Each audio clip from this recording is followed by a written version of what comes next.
ہدایت کیا ہے؟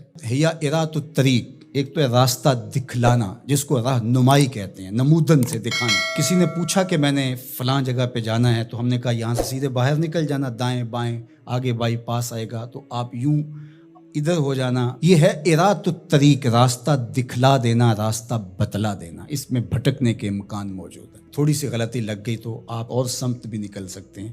پھر اگر راستے کے اندر جگہ جگہ دشمن بھی کھڑا ہو تو پھر تو امکان اور زیادہ بڑھ جاتے ہیں۔ تو یہ ارات الطریق کا مفہوم ہے۔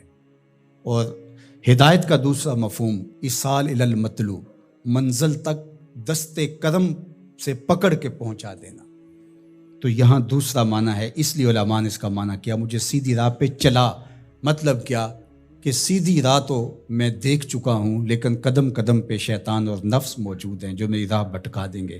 مالک تو دستے کرم بڑھا اور مجھے منزل پہ پہنچا دے۔ اللہ اکبر۔ تو یہ ہے ایصال الی المطلوب۔ تو ہدایت کا یہ مفہوم، اور یہاں ہدایت سے مراد وہ ہدایت جو پیغمبروں کے ذریعے سے، کتب کے ذریعے سے اللہ تعالیٰ نے حضرت انسان کو دی۔ ایک فطری ہدایت ہے، جبلی ہدایت، اور وہ اللہ تعالیٰ نے انسان کیا جانوروں کو بھی دی ہے۔ وہ بطخ کا بچہ بھی جب انڈے سے نکلتا ہے تو وہ کسی سے تیرنا سیکھتا نہیں ہے، وہ خود چھلانگ لگا دیتا ہے اور تیرنے لگ جاتا ہے۔ یہ جبلی اور فطری ہدایت اللہ نے اس کو القاء رکھی ہے۔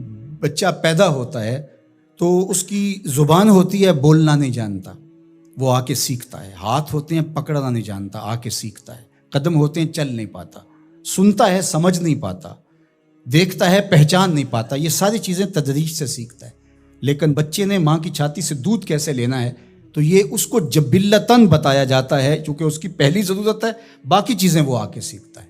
اسی طرح خیر اور شر، یہ بھی اللہ تعالیٰ نے القاء کیا انسان کو۔ پیغمبروں نے آ کے راستے اجالے، لیکن اچھائی کیا ہے، برائی کیا ہے، یہ انسان کو پتہ ہے۔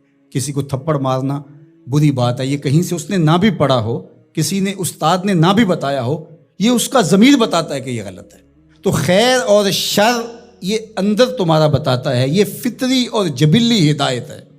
فَأَلْهَمَهَا فُجُورَهَا وَتَقْوَاهَا۔ اللہ انا ہدیناہ السبیل اما شاکرا و اما کفورا۔ یہ فطری جبلی ہدایت ہے، لیکن انسان کے لیے وہ کافی نہیں ہے۔ اس لیے اللہ کی بارگاہ میں عرض گزار ہوا، اہدنا الصراط المستقیم۔